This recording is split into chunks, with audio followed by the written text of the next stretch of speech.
आई दोस्तों इस प्रॉब्लम की अंडरस्टैंडिंग लेते हैं। In triangle A B C A D is a median from A and E is a mid point of A D. ठीक है, B E produces meet A C in F if D G is parallel to B F and A C equal to 4.5 centimetre. Find A F. A F की दोस्तों आपको value यहां पर find out करनी है। चार ऑप्शन आपको दिए हुए हैं। देखिए दोस्तों, डायग्राम की पहले अंडरस्टैंडिंग लेते हैं।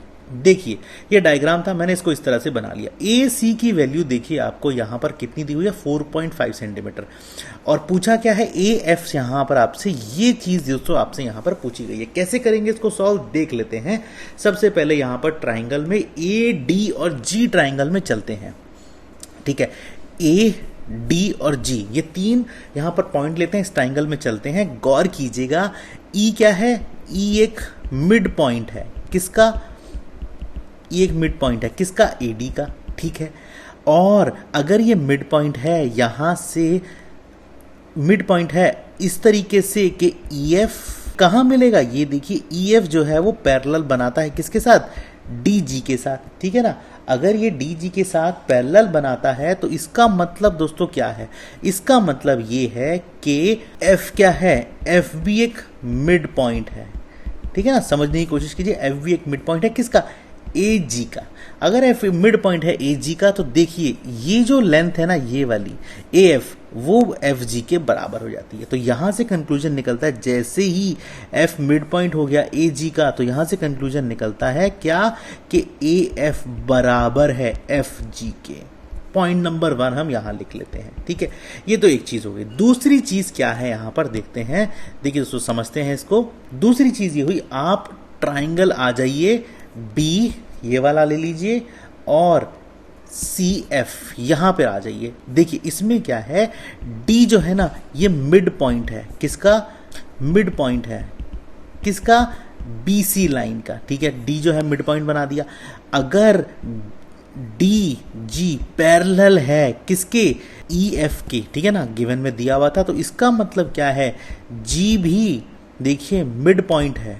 किसका मिड पॉइंट है, जी। इस टाइम जी मिड पॉइंट है एफ सी का। ठीक है, कौन से ट्राइंगल की बात हो रही है, बी सी एफ की बात हो रही है। ठीक है, पीछे कौन से ट्राइंगल की बात हो रही थी, पीछे ट्राइंगल की बात हो रही थी, ए डी और जी की बात हो रही थी। ठीक है, तो यहां पर ये दोनों चीजें हैं। अगर ऐसा है तो इसका मतलब क्या है, इसका कंक्लूजन क्या है, अगर जी मिड पॉइंट है एफ सी का, इसका मतलब है एफ जी बराबर है जी सी के। ठीक है, ये पॉइंट नंबर 2 हो गया। तो दोनों ट्राइंगल से हमने एक बात देखी क्या, कि एफ जी बराबर है अब किसके, जी सी के। ठीक है, तो इसका मतलब देखिए अगर हम 1 और 2 को इंक्लूड करें तो यहां पर क्या चीज आ रही है, देखिए यहां पर ए सी लाइन को देखिए, ए सी लाइन में जो तीनों ये पार्ट है ना इक्वली बटे हुए हैं। मतलब ए सी लाइन को एफ और जी पॉइंट इक्वल पार्ट में बांटता है। कितने इक्वल पार्ट है, 3 इक्वल पार्ट है। गौर कीजिएगा यहां पर अगर 3 इक्वल पार्ट है तो देखिए ए एफ क्या हो गया, ए एफ है 1/3 ऑफ ए सी। ठीक है ना, इक्वल पार्ट है तो एक पार्ट क्या है, ए एफ है। तो ए एफ की वैल्यू क्या आ जाती है, 1/3 इंटू ए सी क्या है 4.5, और ए एफ कितना हो जाता है, ए एफ हो जाता है आपका 1.5 सेंटीमीटर। ये दोस्तों यहां पे सॉल्यूशन आंसर हो जाता है। देखते हैं कौन सा ऑप्शन हमारा करेक्ट है, 1.5 सेंटीमीटर। सी ऑप्शन हमारा यहां पर करेक्ट आंसर है। सॉल्यूशन लिख देते हैं, सॉल्यूशन क्या है, ऑप्शन नंबर सी, आंसर है 1.5 सेंटीमीटर। कैसे हुआ, मैंने आपको करके दिखाया। फर्स्ट पार्ट से देखिए, फर्स्ट जो ट्राइंगल है एडीजी से मैंने ये वाला पॉइंट लिया, ए एफ को बराबर कराया एफ जी के, और यहां से बी सी एफ से देखिए एफ जी को बराबर कराया जी सी से। इस तरीके से दोस्तों हम इसकी अंडरस्टैंडिंग ले सकते हैं।